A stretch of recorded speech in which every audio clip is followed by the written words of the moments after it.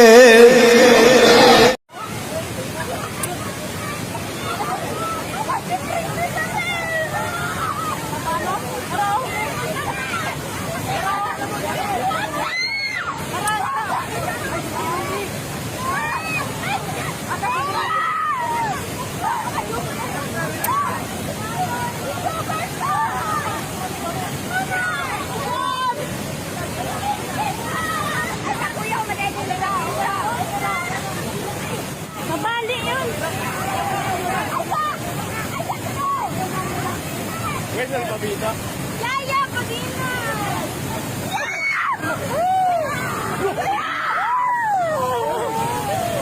Nahulog na si Kuya.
Pakistan बाढ़ से बुरी तरह बेहाल है। वहां के 1000 से ज्यादा लोगों की मौत अब तक बाढ़ की वजह से हो चुकी है।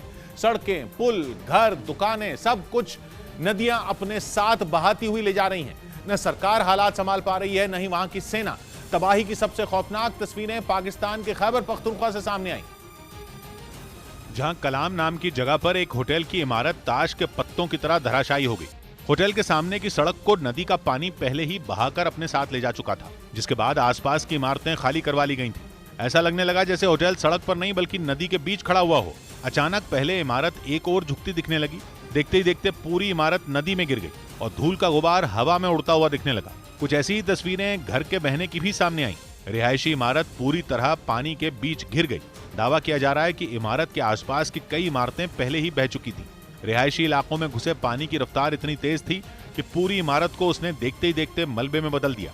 और बाढ़ की कुछ ऐसी ही विनाश लीला पाकिस्तान के ज्यादातर हिस्सों में देखने को मिल रही है। दावा किया जा रहा है कि पाकिस्तान में 3 करोड़ से ज्यादा लोग बाढ़ से प्रभावित हैं। बहुत बड़ी संख्या ऐसे लोगों की है जिनका सब कुछ कुदरत ने छीन लिया है और इस आफत का कोई अंत तक नहीं दिख रहा। खैबर पख्तूनख्वा का एक बड़ा इलाका बाढ़ की चपेट में आने से वहां बेहिसाब तबाही हुई। सड़क पर बनी कुछ दुकानों का पिछला हिस्सा पानी में झुकता हुआ दिखने लगा। अगले ही पल पूरी इमारत पानी में डूब गई। एक साथ 3 दुकानें मलबा बनकर पानी के साथ बहने लगी और धूल का गुबार हवा में उड़ता हुआ दिखने लगा। पाकिस्तान की बाढ़ के कुछ वीडियो इंटरनेट पर भी डाले गए जो तेजी से वायरल हो गए। उनमें एक वीडियो एक हाई टेंशन तारों के टावर के बहने का भी है। लोहे का मजबूत टावर जहां खड़ा था, जमीन के उस टुकड़े को लहरों ने अपने कब्जे में ले लिया था। धीरे धीरे टावर हिलता हुआ दिखने लगा। टावर से बंधी हुई तारें उसे रोकने की कोशिश करती दिखी, लेकिन कुछ ही पलों में पूरा टावर पानी के साथ बह गया। ऐसी घटनाओं की वजह से पाकिस्तान के कई हिस्सों में बिजली की सप्लाई भी ठप है। ऊपर से ऐसी जगहों पर रेस्क्यू ऑपरेशन भी चलाने मुश्किल हो रहे हैं क्योंकि पानी का स्तर कम होने का नाम नहीं ले रहा। इसीलिए नुकसान भी बढ़ता जा रहा है। अब तक मानसून और बाढ़ की वजह से 1136 लोगों की मौत की खबर है पाकिस्तान में। यह पिछले कुछ हफ्तों में बाढ़ की वजह से पूरे पाकिस्तान में हुई मौत का आंकड़ा है। लेकिन 75 लोगों की जान तो केवल बीते 24 घंटों में ही जाने की खबर है, जबकि रोजाना यह आंकड़ा पहले से बड़ा होता जा रहा है। पाकिस्तान में बाढ़ से हुई तबाही का अंदाजा इस बात से लगा सकते हैं कि वहां 3451 किलोमीटर सड़कें बाढ़ में बह चुकी हैं। 149 पुल ऐसे बताए जा रहे हैं जो बाढ़ में पूरी तरह बर्बाद हो चुके हैं। इनमें कुछ तो ऐसे हैं जिनका अब नामो निशान तक बाकी नहीं है। करीब 9.5 लाख मकान ऐसे हैं जिन्हें शहरों में घुसा सैलाब अपने साथ बहा कर ले गया। दावा किया जा रहा है कि पाकिस्तान की कुल आबादी का 7वां हिस्सा यानी करीब 14% आबादी ऐसी है जो बाढ़ से बेहाल है। इसीलिए पूरा पाकिस्तान इस वक्त त्राहिमाम कर रहा है। मुसीबत यह है कि फंसे हुए लोगों को निकालने के लिए भी वहां इंतजाम न के बराबर है। एक वीडियो में पूरी ताकत से बहती लहरों के बीच जुगाड़ का पुल बनाकर लोग निकलने की कोशिश करते देखे गए। जरा सी चूक किसी की भी जान ले सकती थी। पाकिस्तान की सेना के हेलीकॉप्टर भी बचाव अभियान में जुटे हैं, लेकिन उनकी गिनती ऊंट के मुंह में जीरे जैसी है। बड़ी संख्या में ऐसे इलाके हैं जहां हफ्तों से पानी भरा है और लोग सड़कों के किनारे तंबुओं में जी रहे हैं। लोगों के घर ही नहीं बल्कि पूरी गृहस्थी पानी में डूब चुकी है। कुछ ऊंची जगहों पर कैंप जरूर बनाए गए हैं, लेकिन वहां भी खाने पीने के सामान की भारी किल्लत है। लोग खाने के पैकेट लेने के लिए छीना झपटी करते देखे गए। ऊपर से पूरे पाकिस्तान में अहम रास्ते ठप पड़ चुके हैं। काम धंधे तो ठप हैं ही, जरूरत का सामान भी अपनी मंजिल तक पहुंच नहीं पा रहा।